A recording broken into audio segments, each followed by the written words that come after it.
Let it load. Let it load. Let it breathe. Some would say, let the stream breathe. Oh, man, that is some good coffee. Well, if you are joining us for the first time, first off, welcome. We love to talk about football so much that we do it nearly every day on this channel. If you're a football junkie, you finally found the right drug for you. The the search ends with our channel.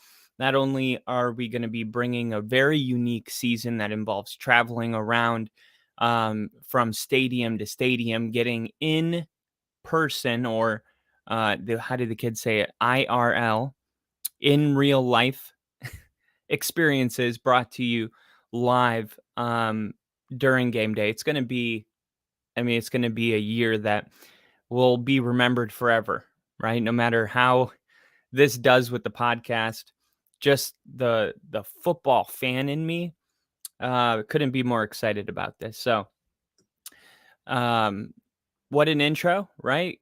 Give me a round of applause for that. While I miss Rick, where he would obnoxiously clap for me. Mm. All right. So, what's going on right now in the NFL? There's a couple things I wanted to talk about. I wanted to just give updated news. Obviously, there's a lot of roster cuts going on right now. Players are moving around. We're going to discuss what Kyle Shanahan said regarding the Nick Bosa contract extension that he hasn't gotten. We're going to talk about Josh Jacobs' state of mind going in to this year. We know that there was some feelings of being disrespected when it came to the contract negotiation. So, what is the state of mind moving forward? We'll cover that. We're going to talk about the GM on the Jonathan Taylor situation. And then we're going to talk about, actually, we're going to start off with it, the Detroit Lions. If you saw the title of this video, you might be here because you are a Lions fan. You may be here because you are a Detroit Lions fan, although for many years you may not have publicly admit that.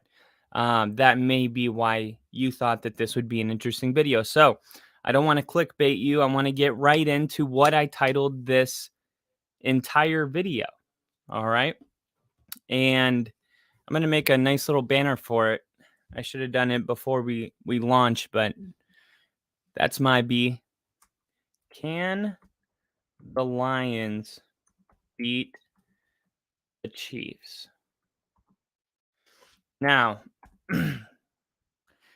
last year we saw the Rams defending their home turf.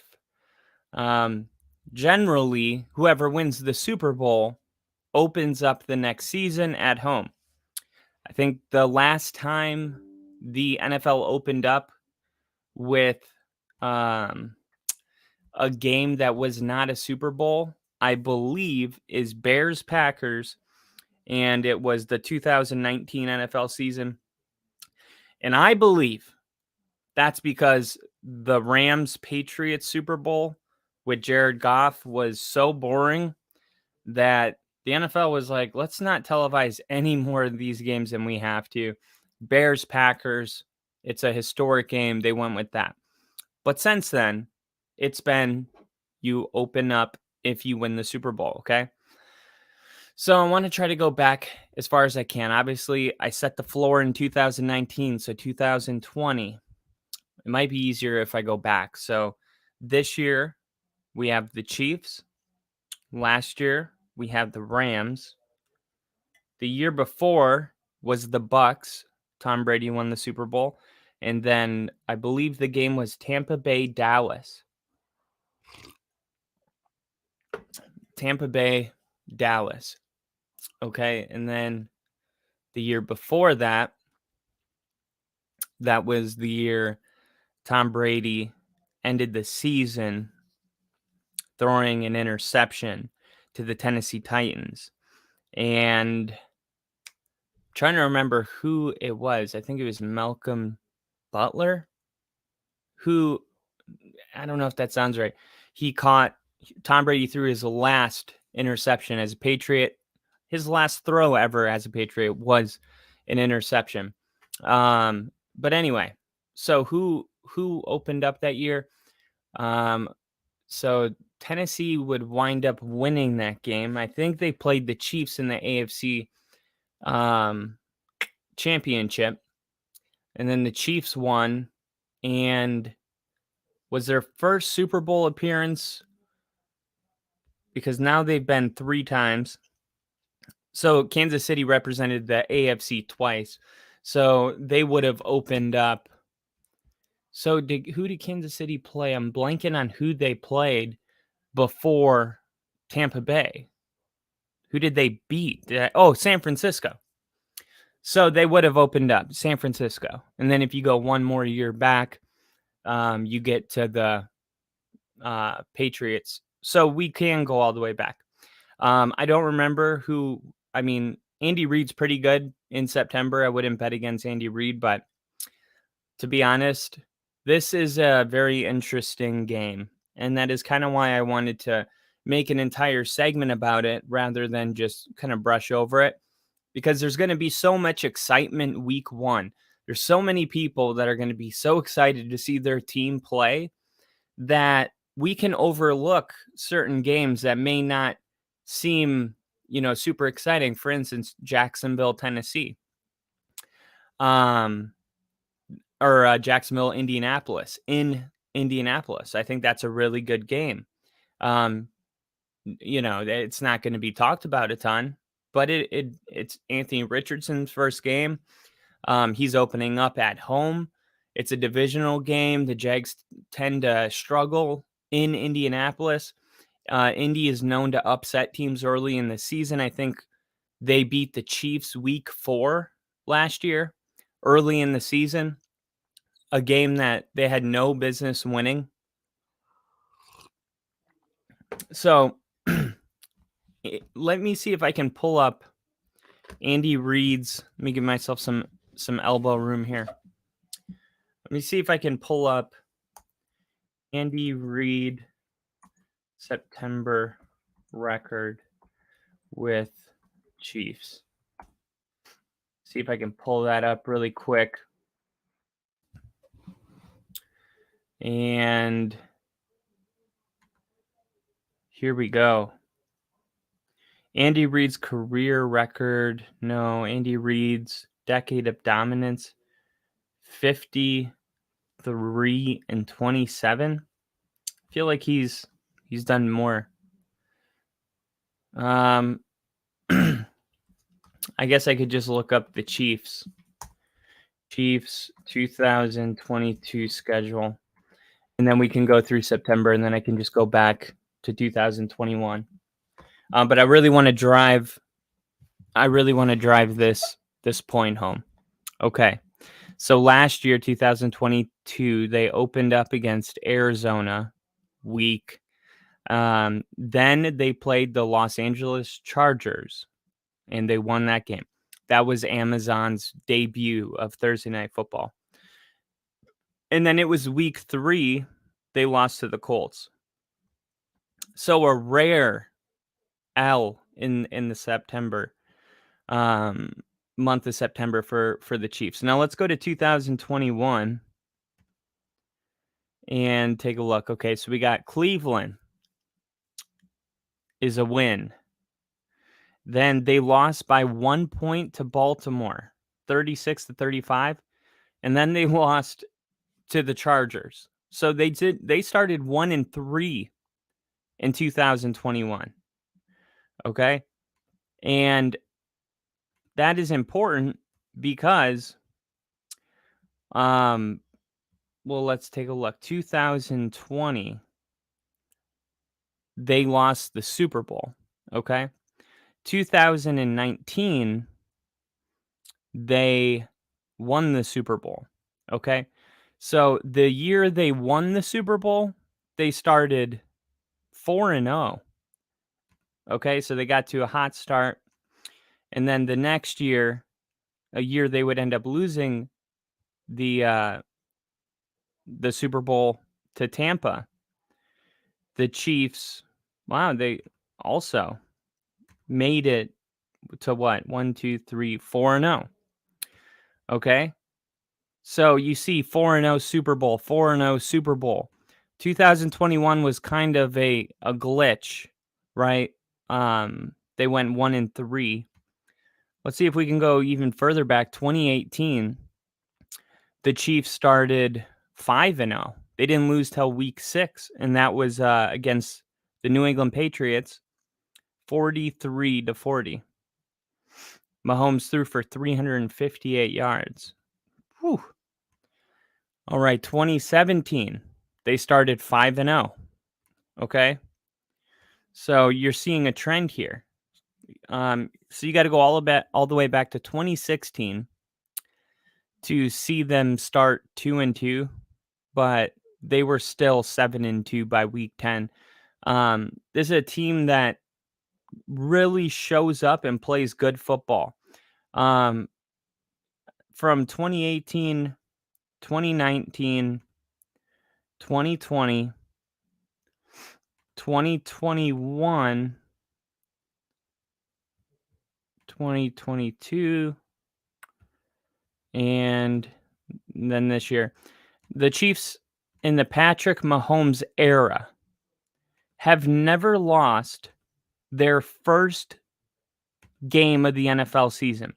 It has never happened. Okay? Pretty incredible, right? 2017, Mahomes wasn't even the starting quarterback. And the Chiefs wound up going 5-0. So this is an Andy Reid thing. Andy Reid, innovated offensive guy.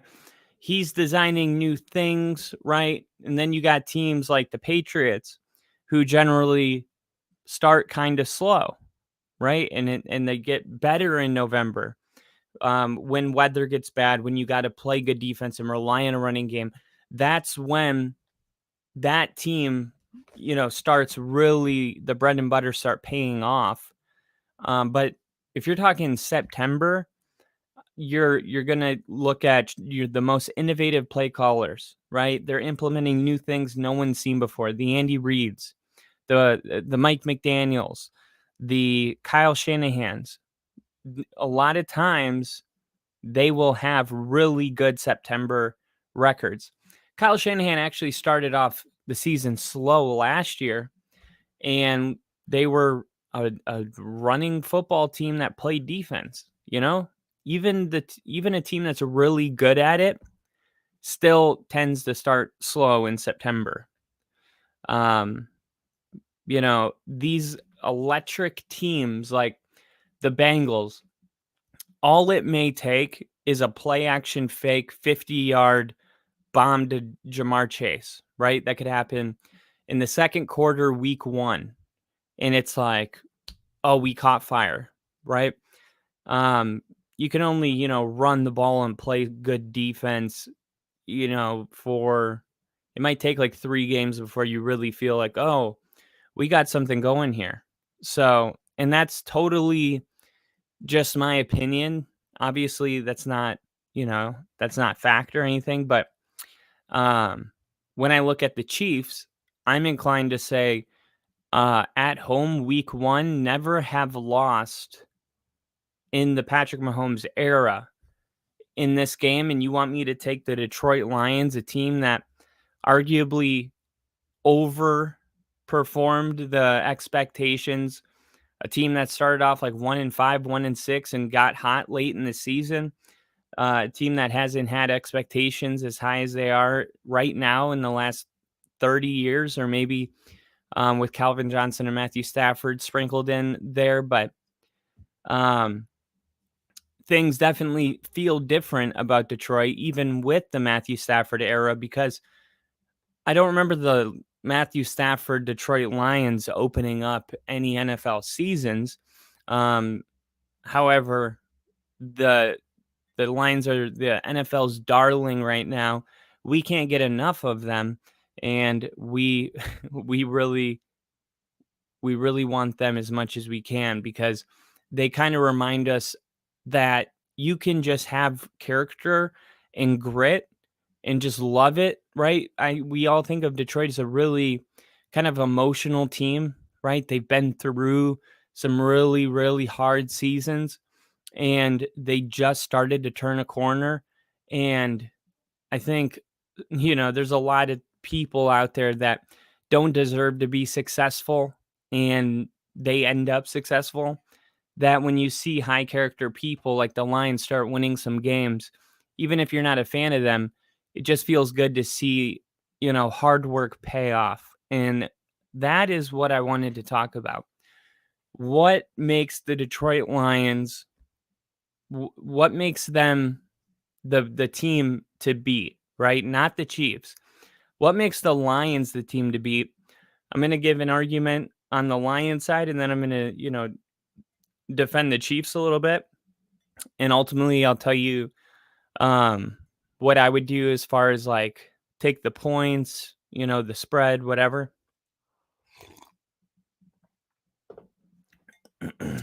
Okay. So, quick break. So, I was doing some research today because I was looking at what the Lions have done in the past 3 years, and it's pretty impressive, right? And what I did was I was looking in, I'm like, who's making the personnel moves over there? Because they are like really building a team and you can see it happening before your eyes. So I'm trying to figure it out. I'm looking around and I'm like, okay, when did they get their general manager Brad Holmes?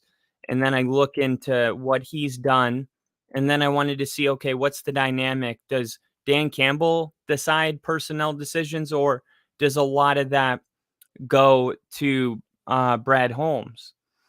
And then this is what I found. So if you go to DetroitLions.com, you can find Brad Holmes, Executive Vice President and General Manager. Okay, I want to go through his bio. Okay. Brad Holmes was named the Lions Executive Vice President and General Manager on January 14th, 2021. In his role, he oversaw the Lions football operations and reports directly to principal owner chair Sheila Ford Hamp and president CEO Rod Wood. Holmes joined the Lions after spending 18 seasons with the Rams from 2003 to 2020. And this is kind of interesting too, because think about it. The Rams had Jared Goff, and right when Brad Holmes gets this job, the first move he made was getting Jared Goff to Detroit. Now, I never really pieced this together. It probably was talked about a lot during the actual trade, but being somebody that scouted Jared Goff and wanted him on your team and then drafted him, you could tell that was his guy. And he's got a lot of faith in Jared Goff. And Jared Goff is just one of these guys that can have wildly successful days and he'll still just be Jared Goff, because once people make up their mind about who you are, it's very hard to try to get people to change their mind. We're very stubborn in that way. So when the Super Bowl happened and the Lions or the Rams got 3 points, we were like, oh, Jared Goff's just kind of a boring quarterback. Forget about, the 45 to 48 to 52 shootout that we had that same season. We just kind of called Jared Goff a boring quarterback. Then he gets traded to the Lions. I don't want to get ahead of myself, but that first year was a very, it's like a laying the foundation type of year. You go in, of course, you expect to win always, no matter what. A guy like Dan Campbell just expects to win because at the end of the day, it's me versus you, and I trust my guys more.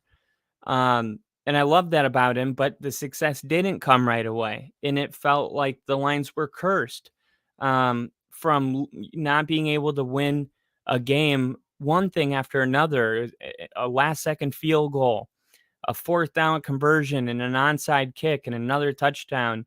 Then you see, 4th and 27, and Lamar Jackson somehow launches it, gets the not only the first down, but they set up Justin Tucker with a 66-yard field goal to win the game, and he drills it and breaks the record.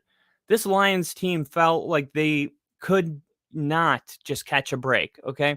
And then last year, people were kind of a little bit higher on the Lions because now they were in their second year of being in the system and developing leaders and knowing who those leaders are and having those leaders to be like, hey, this is the way we do things.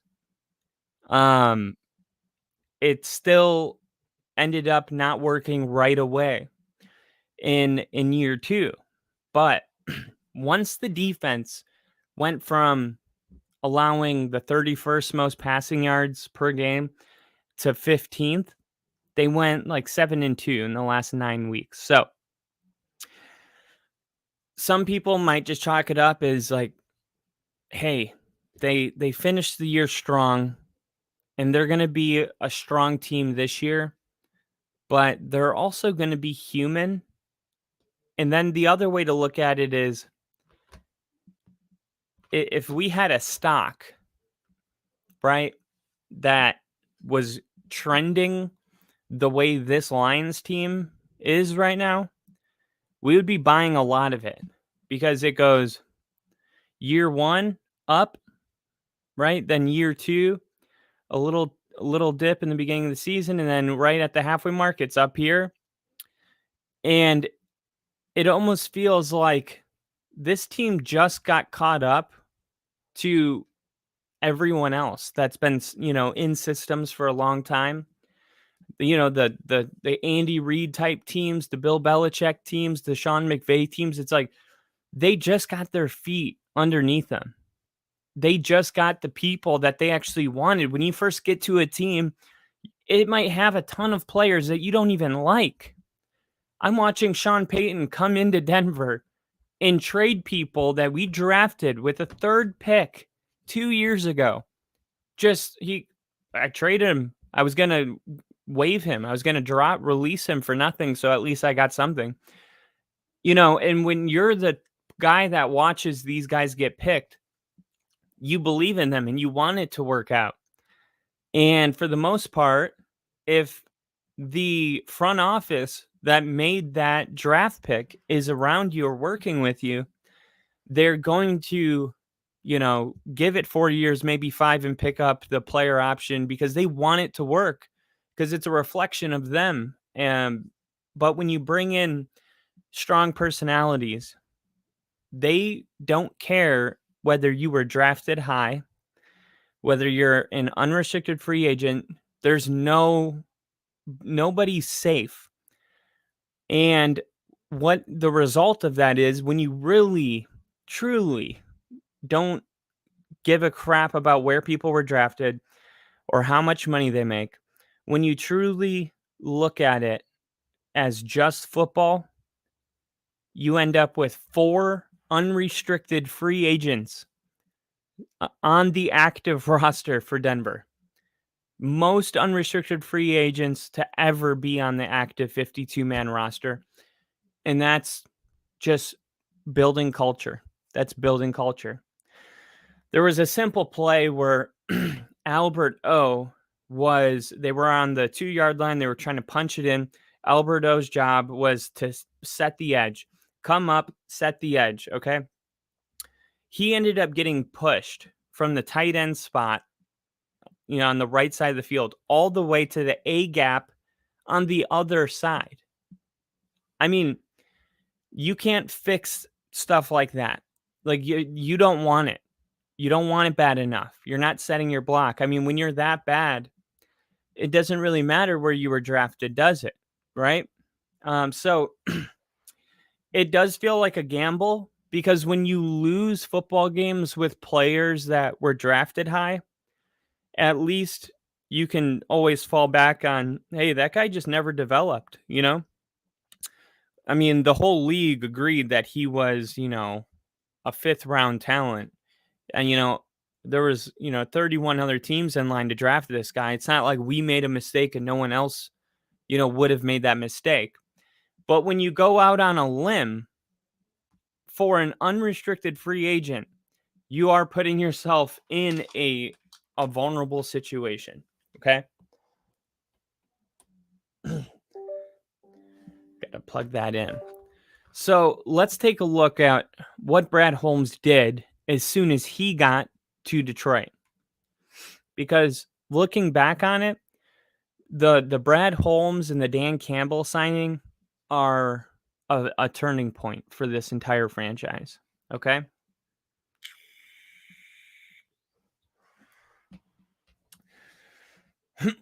So Holmes joined the Lions after spending 18 seasons with the Rams. Okay, we talked about that. And he was the director of college scouting. He was responsible for overseeing the team's college scouting operations for 8 seasons. Okay? Holmes's vision for leading the Lions has so far been founded on a collaborative approach with head coach Dan Campbell, as the two began reshaping the roster in 2021. And this is 2021. So this is as soon as Brad Holmes got there. And that's why I said that first year is just laying the foundation. You are just trying to reshape the roster to guys that fit your style of what Lions football is. Whatever your standard is, those, that process takes time. And we've gotten kind of spoiled with the Matthew Stafford and the Tom Brady Super Bowl on new teams, but there is a process, and it does take sometimes 2 years to really get going. And honestly, even 2 years from a full-on rebuild, this was very fast for the Lions. Okay. So they're working together, placing an emphasis on players with grit, passion, and football character. Holmes has enhanced the Lions roster through precision in every phase of the talent acquisition process as he enters his 3rd season as executive vice president and general manager. The first month of Holmes' tenure in 2021 led to a blockbuster trade with the LA Rams that resulted in the Lions acquiring quarterback Jared Goff, a 2021 third-round pick, and 2 future first-round picks in exchange for quarterback Matthew Stafford. This is a really, really good trade. This is a win-win. We always want to talk who won the trade. Well, the Rams got a Super Bowl. They sold their soul, but they got their ring.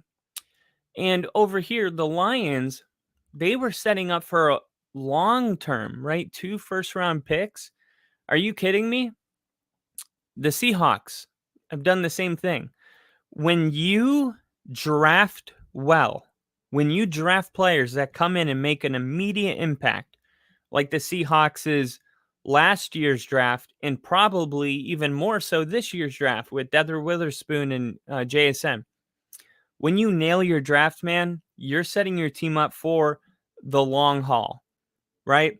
Right, but I mean, it was probably time to pay DeAndre Swift. The Lions trade him to the Eagles, and they bring in Jahmyr Gibbs, right? No, we're going to get the same thing, but we're going to get a younger version of it. I mean, this is what the Lions are doing. They are making the right moves in everything they do. It just seems like they can't miss. Okay. So after in the first month of Holmes's tenure, he gets his quarterback. Okay. The Lions acquired Goff and all those first round picks and a 3rd round pick. His first season was capped off with one of the NFL's brightest and most productive draft classes, highlighted by 7th overall pick Penei Sewell out of Oregon. Sewell started 16 games as a rookie, splitting time between left and right tackle, and he became the youngest player in NFL history to start a game at left tackle. Wide receiver Amon-Ra St. Brown was drafted in the 4th round. He set the Lions' all-time rookie record for receptions with 90 and receiving yards, 912.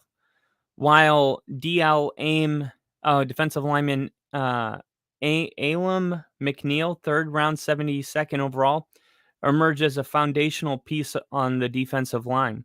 That year, Holmes also inked 2-time Pro Bowler center Frank Ragnow to a long-term contract extension. So this was what 2001 was all about. They nailed the draft. They got young talent. Then they go into 2022. In 2022, Holmes re-signed key players such as linebacker Alex Anzalone, wide receiver Khalif Raymond, and Charles Harris, after each produced career best seasons with their first year in Detroit, while also extending safety Tracy Walker to a long-term deal. Holmes' 2022 draft class echoed his approach of investing in reliable, gritty players with the selection of defensive end Aiden Hutchinson, 1st round, 2nd overall. Then they got Jameson Williams, 1st round, 12th overall. We're going to see him play this year because he was injured last year. So, I mean, all this, it's great and all that Amon-Ra St. Brown's coming out, but what about Jameson Williams, 12th overall? I mean, he could come out and be amazing, and this team could turn into a high-flying, powered offense, right? Hutchinson finished 2nd in AP Rookie of the Year vote and concluded the season with 9.5 sacks, most among his rookie class, and 3 picks and 2 fumble recoveries. His 3 interceptions is tied for the most ever by a Lions defensive lineman in a single season, and he did it his rookie year. In 2022, Holmes' draft class was also highlighted by safety Kirby Joseph, Malcolm Rodrigo, James Houston. The Lions' 2022 rookie class set an NFL record for most sacks by rookie players in a single season, 20.5 sacks, and also ranked the top several league categories in 2022, including second in rookie interceptions, 7 in first in rookie tackles for loss, 26. Joseph became the only player to ever intercept quarterback Aaron Rodgers 3 times in a single season, while Houston finished 2nd on the team with 8 sacks. Okay. So they are still just bringing in talent. And now here's the turning point right here, because now the foundation is set. They got the guys that they wanted to have in here. And like they said, they were going after character, grit, and toughness. This is a Midwest. This is Detroit, Steel City. They do have a lot of steel factories there. This is a tough Pittsburgh type town, right? So I love that the identity of this team really incorporates what the city is. In Miami, you have fancy fast cars and Tyreek Hill flying down the field. Detroit is about grit, and you got your Aiden Hutchinsons that played in Michigan that are like really invested into this team. He said he didn't want to be traded anywhere else. He said he wanted to turn this franchise around.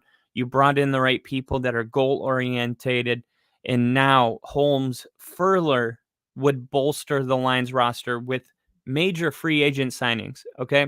So that included defensive back CJ Gardner-Johnson, Cam Sutton, Emmanuel Mosley, David Montgomery at running back, and outside line O-line Graham Glasgow.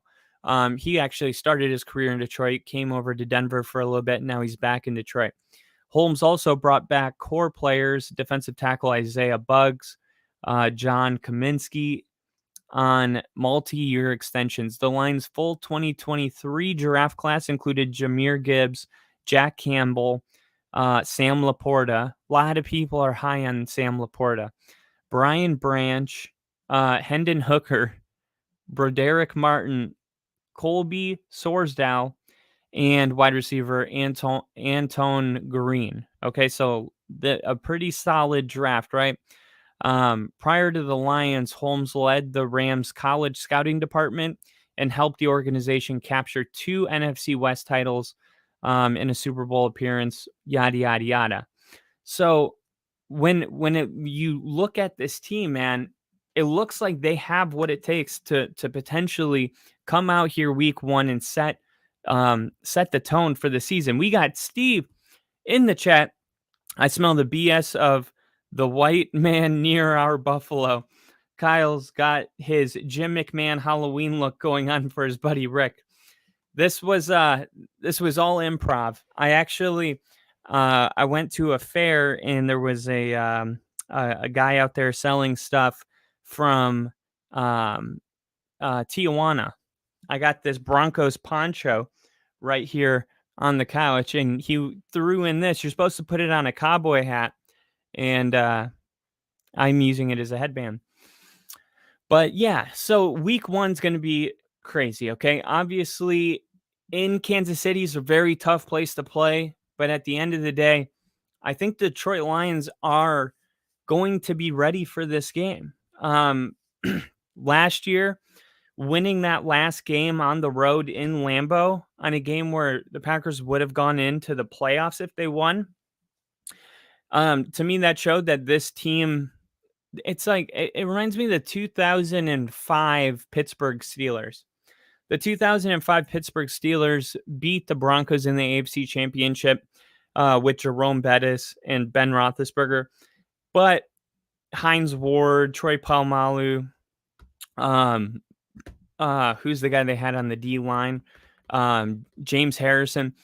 They had this thing where they liked traveling. They liked being the road team. They liked being the underdog. And although the expectations are a little bit higher for the Lions this year, they're going to feel like the underdog when they come out of that tunnel in Arrowhead with everybody going crazy. It's not going to matter that, that people think the Lions are for real this year. In that moment, 90% of the country agrees the Lions are going to get beat, right? They might say, well, it'll be pretty, it'll be one possession. But at the end of the day, no one's really picking the Lions to win this game. And I'm saying, why not? Why can't the Lions do it? We saw, and you can't say, well, they're at home and it's going to be emotional. We've seen that be a bad thing, right? The Rams blamed the emotion on getting the crap beat out of them by Buffalo last year. So, I mean, I think the Lions could come in here level-headed, no ring ceremony for them, just quietly taking care of business. Can they move the ball up and down the field? On Kansas City's defense, I think they can. So that means they can score points with the Chiefs. And at the end of the day, whose defense do I feel more comfortable with? Detroit's, or do I feel more comfortable with the Chiefs? Well, you could make an argument that Kansas City Chiefs offense is a lot better than Detroit, so it doesn't matter. It kind of balances out. But I think, look, obviously Patrick Mahomes is in his own tier. I'm a Joe Burrow guy. I'm a Jalen Hurts guy.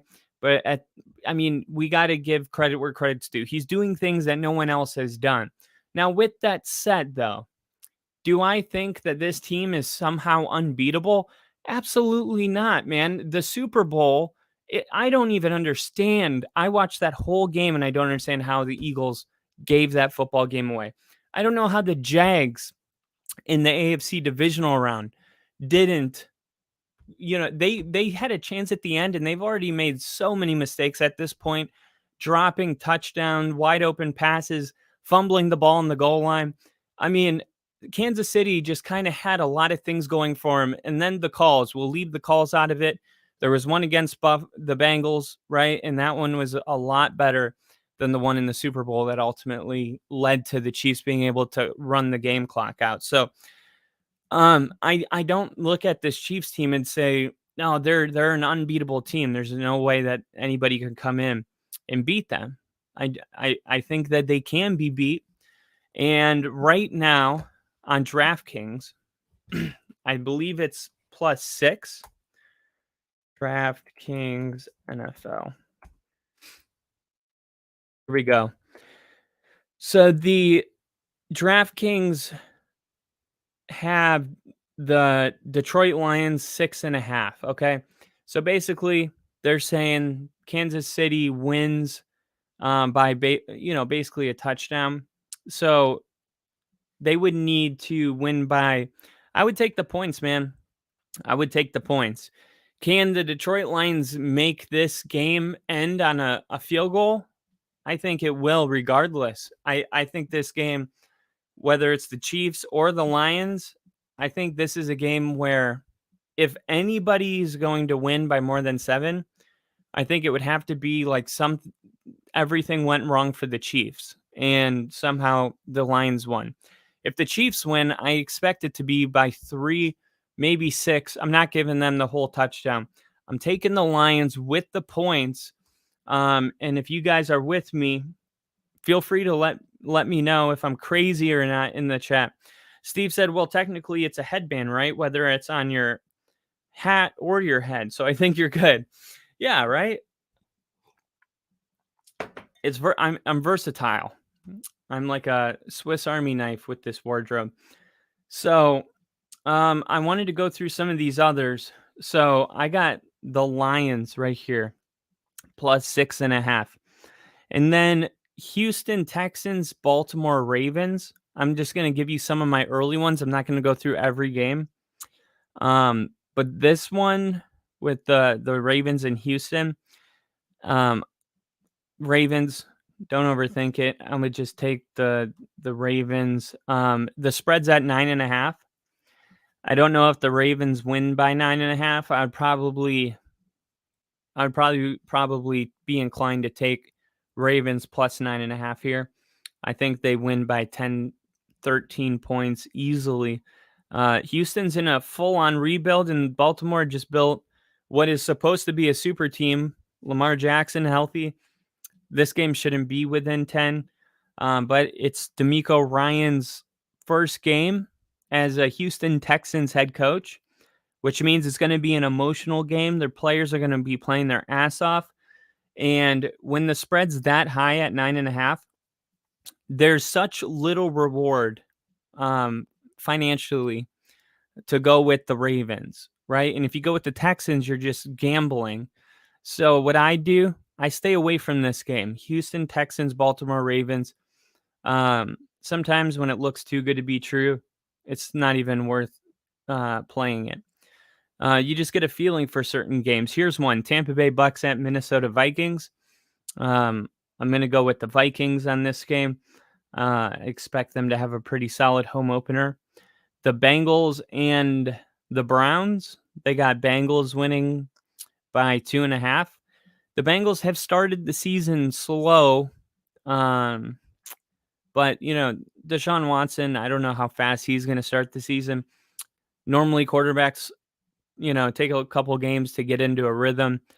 He played 4, 5, 6 games and then had the whole offseason. I'm not sure. I would stay away from that game. Jaguars and the Colts. They have the Jaguars winning. They got them at -5. It's another game I'm staying away from. Carolina Panthers at Atlanta Falcons. I'm taking the Atlanta Falcons to win this game at home. The spread's at 3.5. I would just take Atlanta straight up. Definitely not taking the points. 49ers, Pittsburgh Steelers. And this is my trap game. Everybody knows that there's usually a game that looks really good, but it's not what it looks like. I look at this game and I think I would go with the Steelers. Not to win the game straight up, but we heard Kyle Shanahan say today that Nick Bosa is likely going to end up missing time. I don't know if he said the word likely, but he said, I can definitely see it happening, which would mean that he may miss four games until this contract thing clears up. So you don't have your best defensive player. You are traveling from San Francisco all the way to Pittsburgh. Okay. This is a home opening game for Pittsburgh. They had an incredible offseason. They had an incredible practice or whatever training camp. And now they got a really good young running back. I mean, they got a two-headed monster over there. I am taking the Steelers plus 2.5. If the 49ers do win this game, I'm going to say it's by 1 point. And I think this is a sneaky game. And that's why I'm taking Steelers here. And then Arizona Cardinals, Washington Commanders. That's a no-brainer. I got Commanders at home. Look, that place is going to be rocking for whatever reason. Like, people are going really hard right now. With what's his name for the Commanders? Sam Howell, right? They're going hard for Sam Howell right now. Let me get in on that hype. Cardinals don't have Kyler Murray. Now, I liked the Commanders. I said this a couple days ago, and for whatever reason, it just went way up, right? The odds changed dramatically because Kyler Murray is going to start on the PUP list. He's going to miss the first 4 weeks, and obviously the Commanders have a better chance of winning without their starting quarterback. So hopefully you got that in before the Kyler Murray news came out. Tennessee Titans, New Orleans Saints. This is a game I'm staying away from.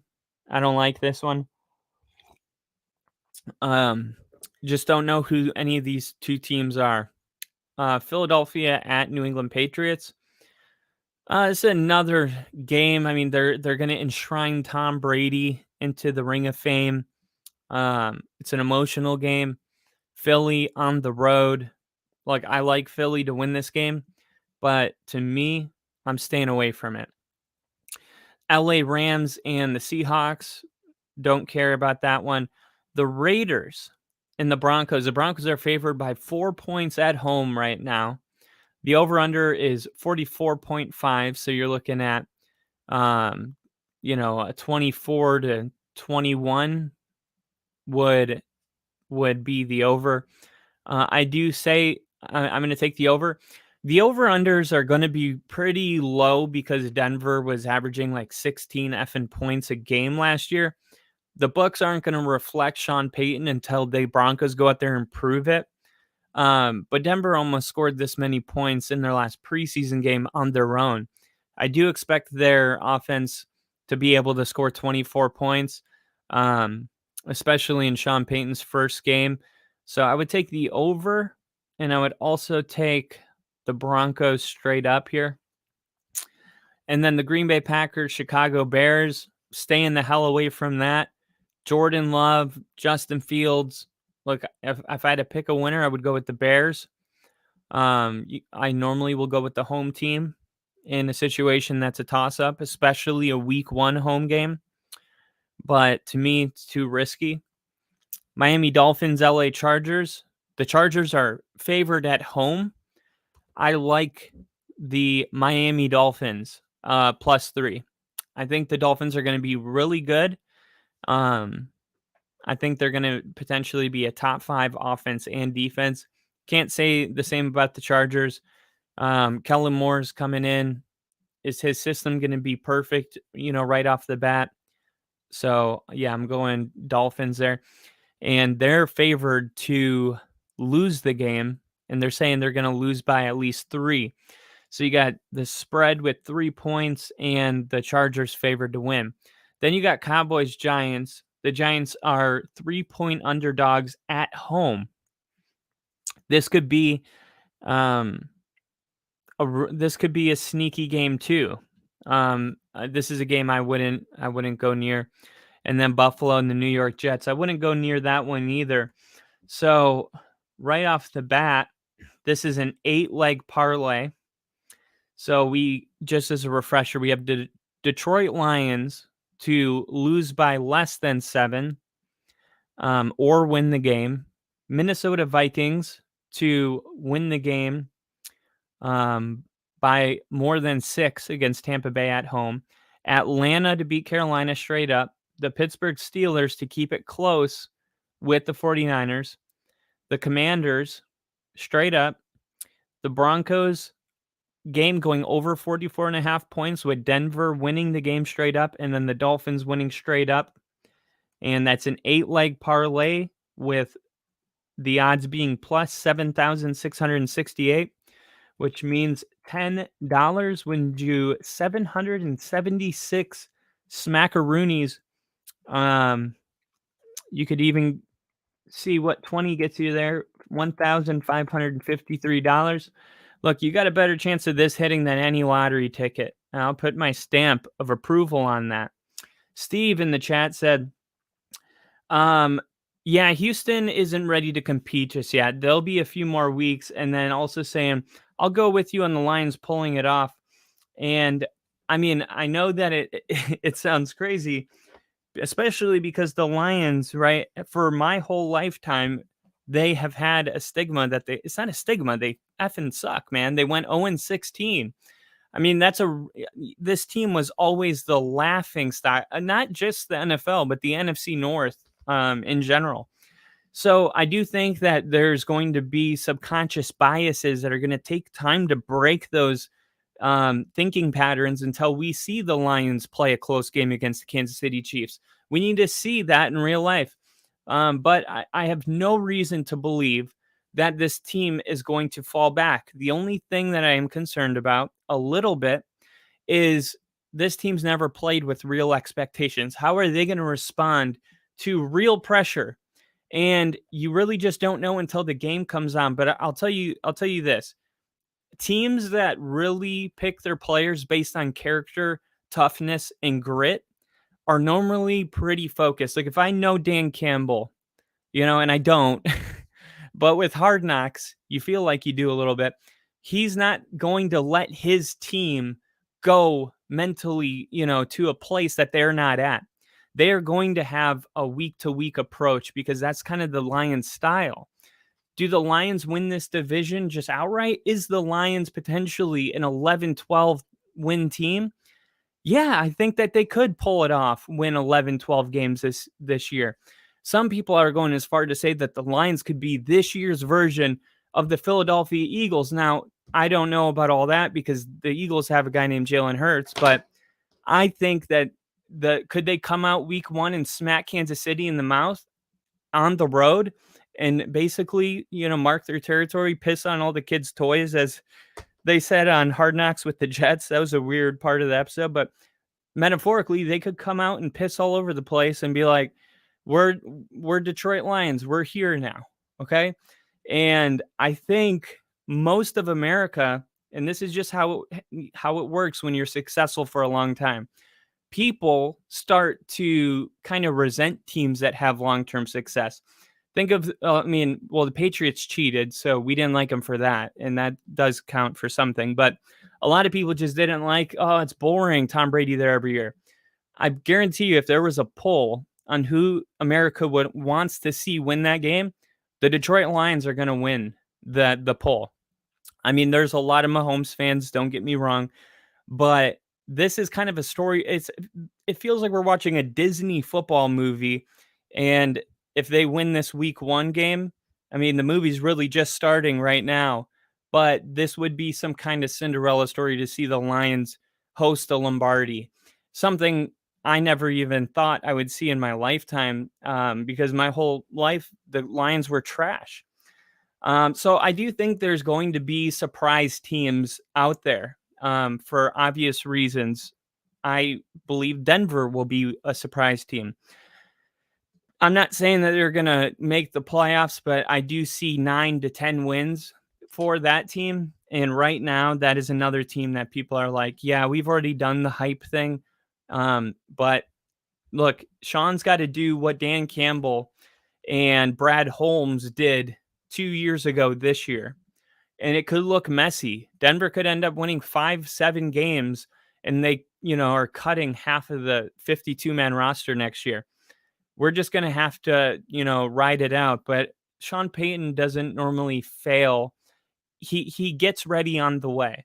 You know what I mean? He as he's improving, he's also, putting good tape and good players out there. I mean, look at his first year with Drew Brees in New Orleans. I mean, he led the NFL 11 of 13 seasons in points. Sean Payton is going to make this team better immediately. How much better? I'm not sure, but I'll tell you this. The Chiefs' path to the Super Bowl has never been harder than it is this year. All the things that happened last year, with the penalties and stuff like that. Look, I'll tell you, the Denver Broncos have Sean Payton. That's going to make the divisional games tougher right off the bat. The AFC is loaded with talent. Joe Burrow, Trevor Lawrence is going to make a huge jump, I think. He's my MVP this year. So, I mean, Lamar Jackson built his super team, or super team, we'll see. But the AFC is going to be really, really hard to get out of. And if the Kansas City Chiefs open this game up and lose to the Lions at home, to me, that will be an early sign of things to come. We've seen one Patrick Mahomes year where they were 1-2 going into week 4, right? I'm saying something similar could happen because don't forget, the Chiefs go straight from this game to playing Jacksonville in Jacksonville week 2. And there's going to be some people in Duval that want to get a little bit of revenge from what took place in the playoffs. And look, I think the Chiefs could start 0-2. That is a very real possibility. 1-1 is more likely, but I don't see them winning both of those games. Either way, okay? So it's going to be a really fun AFC West because if somehow the Chiefs are to stumble on one or both of those games, it kind of opens a door for a Broncos team that's playing the Raiders and then the Commanders. And I'm not sleeping on the Commanders, but still, those should be 2 wins. And that means, this could be Denver being in lead of the division for the first time in 7 years by week 3 when Denver plays the Miami Dolphins. So really, really excited for this year. The Lions, I'm a believer. I'm going to reserve, like a full on, I'm a believer. I still want to see how they play and if they're able to keep their character through all the hype and the media and the noise. But it's going to be a lot of fun. We're going to be at a Detroit Lions game in person. We're going to see the Packers Lions week 4 on Thursday night. And then we're going to see Broncos Bears 3 days later. If you are just joining the channel for the first time and you're new, first off, welcome. I love having new people in here. Well, I'm getting ready to go do a tour around the United States, going to different NFL stadiums. I've retired from the military, so I have the time right now, and I'm going to take my time going around, going to different stadiums, Baltimore. I'm going to the New Jersey. There's going to be a Buffalo game, Cincinnati, Denver, Kansas City. And we're going to set up a table and we're going to do a live talk show every Sunday morning outside of these stadiums. And I'm going to try my best to interview random people walking by. But I've never done anything like this before, so it's going to be pretty raw. But I think at the end of the day, we're just passionate about football outside of a football stadium. I think the rest will just work itself out. So if you want to be a part of this journey, you can subscribe to this channel on YouTube. You can follow me on Twitter at FTBLONLYPODCAST, Football Only Podcast. And you can follow my partner at And Now Rick, ANDNOWRICK. And for anything else, feel free to comment. Please like the video too. It helps the algorithm if you like it. If you liked it, like it. You don't have to if you didn't. And then if you have any recommendations, please drop them in the comments section. Every Tuesday, I just kicked off fantasy football. I'm going to see what happens with that. I may go live every day during the NFL season besides weekends to talk about fantasy football, waiver additions week to week and stuff like that. So if you play fantasy football, maybe you will subscribe for that reason alone. So once again, thank you guys for coming in as we get to the 1 hour mark. You guys are awesome. Steve, I want to give a special shout out to you for being in here and being in the comments section. Always a pleasure having you guys in here. And I will see you guys tomorrow night at the same time. Until then, go Broncos and have a good night. See ya.